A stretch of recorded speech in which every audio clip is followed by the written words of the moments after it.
সূরা আল ইখলাস। বিসমিল্লাহির রহমানির রহিম। রহমান রহিম আল্লাহ তাআলার নামে। কুল হুয়াল্লাহু আহাদ।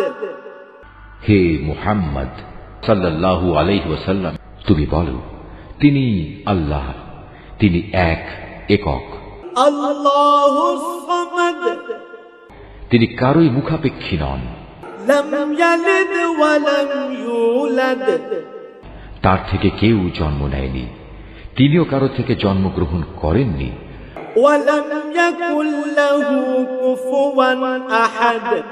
আর তার সমতুল্য দ্বিতীয় কেউই নেই।